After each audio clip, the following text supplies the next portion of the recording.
J'ai découvert que je voulais être pâtissier avant de savoir que le métier de pâtissier existait. J'étais avec mon grand-père et j'avais à peu près 6-7 ans. Je commençais déjà à faire des desserts, mais je ne savais pas qu'on pouvait être pâtissier plus tard.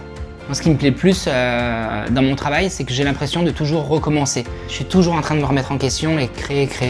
La création, je trouve que c'est super enrichissant et ça permet de jamais s'endormir en fin de compte. L'appart, je l'ai traité du début à la fin. Ça veut dire que j'ai pu tout refaire de A à Z. Je l'ai un peu donné l'état d'esprit de Cédric. C'est-à-dire mon état d'esprit le plus simple possible, le plus pur possible avec des beaux matériaux. Quand je construis une pâtisserie, je ne vais jamais rajouter des décors ou des choses inutiles. Et donc du coup, j'ai voulu quelque chose de blanc avec des vraies matières comme les poutres, la pierre, avec des vraies valeurs qui se rapprochent de la nature. Que ça soit compris quand on rentre directement dans l'appartement, on ressent vraiment les choses. Alors ce que j'aime chez Néolith, c'est vraiment d'avoir la possibilité d'avoir quelque chose de toujours propre. Ça se lave facilement, on peut cuisiner directement sur le marbre, sur la matière, ça ne bouge pas, ça ne noircit pas, ça reste blanc, éclatant. Ce qui est vraiment avantageux aussi, c'est que là on est dans un appartement, mais je peux très bien avoir une envie de le mettre directement dans le laboratoire, dans mes prochains projets.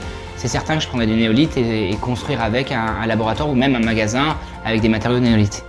J'ai 2 rêves, mais c'est même pas des rêves, c'est plutôt des objectifs. La première chose, c'est d'ouvrir des pâtisseries à mon nom dans les plus belles capitales du monde. Mon rêve final, ce serait d'ouvrir une école Cédric Grolet pour donner mon savoir-faire, que quand je serai plus là et que je n'aurai plus la possibilité de faire des gâteaux, et que ça continue à se transmettre et continuer à vivre mon côté créa et mon côté innovateur.